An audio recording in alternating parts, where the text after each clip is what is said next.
দর্শক, আজকের ভিডিওতে আমি আপনাদেরকে এমন কিছু মানুষ দেখাবো যারা বুদ্ধি খাটিয়ে এমন এমন চমৎকার সব কাজ করে, জিনিসপত্র বানায় যেগুলো দেখলে অবাক হতে হয়। যেমন এই লোকটা দেখুন, একটা চেয়ার বা টুল বানিয়েছে, একদম মাল্টি ফাংশনাল, দারুণ। তারপরে দেখুন এরা সোফা তৈরি করেছে। এই সোফাকে আপনি ইচ্ছা মতো কনভার্ট করে বেড করতে পারবেন, আবার কাজ শেষ হয়ে গেলে এটাকে সোফা তৈরি করতে পারবেন। দারুণ, কিন্তু একদমই এক্সেপশনাল। তারপরে দেখুন প্রতিবন্ধীদের টার্গেট করে একটা চমৎকার চেয়ার তৈরি করেছে। এই চেয়ারটা আপনি সুন্দরভাবে স্বাভাবিকভাবে ঘুরতে পারবেন, পাশাপাশি সামনে কোনো সিঁড়ি পড়লে খুব দ্রুত সময়ে কিন্তু এই সিঁড়ি বেয়ে দারুণ ভাবে কমফোর্টেবল ভাবে উপরে উঠে যেতে পারবেন, কোনো রিস্ক নাই। দেখুন কি চমৎকার একটা জিনিস তৈরি করেছে।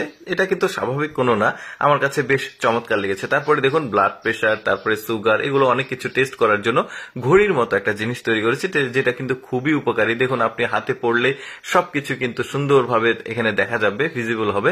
তারপরে এই লোকটা দেখুন ক্লিপ তৈরি করছে একদম প্রাকৃতিক পদ্ধতিতে, কোনো ম্যাটেরিয়ালস নাই এখানে, জাস্ট এই যে দেখুন এটা দিয়ে কিন্তু কাপড় শুকানো যাবে। এই যে দেখতে পাচ্ছেন মোজা কিন্তু শুকাতে দিয়েছে, পাশাপাশি কাপড় শুকানো যাবে, আপনারা ট্রাই করতে পারেন রাবার দিয়ে। তারপরে কম সময়ে দ্রুত কাজ করার জন্য দেখুন দারুণ ডাবল ডাটের কোদাল তৈরি করেছে। তারপরে দেখুন স্পুন, দেখুন তাড়াতাড়ি খাবার জন্য ডাবল ডাটের স্পুন। তারপরে দেখুন প্রাকৃতিক যে ব্যায়াম করার মেশিন, আপনার না থাকলে এটা করতে পারেন। টিস্যু হোল্ডার বানিয়েছে দেখুন টয়লেট টিস্যু দিয়ে, দারুণ ব্যাপার, কিন্তু টান দিলেই ছিঁড়ে যাচ্ছে। তারপর দেখুন একটা প্রাকৃতিক ওয়াশিং মেশিন তৈরি করেছে, আপনারা কিন্তু ট্রাই করতে পারেন। মাজনি দেখুন একটা বোতল কেটে ভেতরে ঢুকিয়েছে, এখন কমফোর্টেবল ভাবে পরিষ্কার করতে পারবেন। তারপরে দেখুন দরজায় যাতে শব্দ না হয়, তারপরে গায়ে যাতে ময়লা না পড়ে, ছাতা দিয়ে দারুণ একটা বুদ্ধি খাটিয়েছে দেখুন। তারপরে দেখুন রাজমিস্ত্রিদের জন্য দারুণ একটা জিনিস তৈরি করেছে। এই যে একটা সুতো দিয়ে টান দিয়েছে, আপনি কিন্তু এখন কোনো কিছু কাটতে হলে, দাগ দিতে হলে এভাবে কিন্তু এই জিনিসটা তৈরি করতে পারবেন পারফেক্টলি। তারপরে দেখুন এই মেয়েটা একটা বুদ্ধি খাটিয়েছে, মানে মোবাইল চার্জে দিয়ে যাতে মোবাইলটা রাখার যদি কোনো জায়গা না থাকে, ঠিক এভাবে একটা টিস্যুর মধ্যে আটকে রাখতে পারেন, শক্তপোক্ত ভাবে কিন্তু থেকে যাবে। বুদ্ধিটা খারাপ না। তারপরে দেখুন গাছের গোড়ায় সার দিলে গাছ মারা যায়, তো এই বুদ্ধিটা করে কিন্তু এই জিনিসটা তৈরি করতে পারবেন। 6 লিটারের সয়াবিন তেলের বোতল দিয়ে এভাবে সার দিতে পারেন।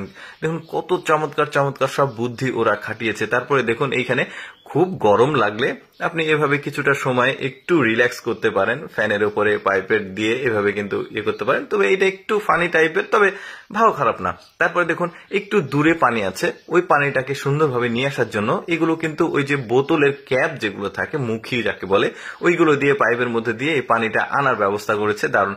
তারপর দেখুন মুরগিদের খাবার দেওয়ার জন্য বেশ কয়েকটা পদ্ধতিতে কিন্তু এই ধরনের খাবার পটগুলো তৈরি করেছে, যাতে খাবারগুলো নষ্ট না হয়, মুরগিগুলো পারফেক্টলি খেতে পারে। বলতে পারেন একটা আধুনিক, একটা এক্সক্লুসিভ একটা বুদ্ধি বলতে পারেন। এই যে দেখতে পাচ্ছেন খাবারগুলো খাচ্ছে, তাদের যতটুকু প্রয়োজন জাস্ট পাইপের উপর চাপ দিলে, এটা কয়েকটা পদ্ধতিতে বানানো আছে, বেশ চমৎকার। এই যে বলের মতো করেছে, বলের উপর টোকা দিলে ধানগুলো পড়ছে, ওরা খাচ্ছে। তারপর এই বুদ্ধিটাও খারাপ না। দর্শক, কেমন লাগলো আজকের এই বুদ্ধি খাটিয়ে বানানোর জিনিসগুলো অবশ্যই কমেন্ট করে জানাবেন, আর এরকম মজার ভিডিও দেখতে আমাদের পেজটি ফলো রাখতে পারেন।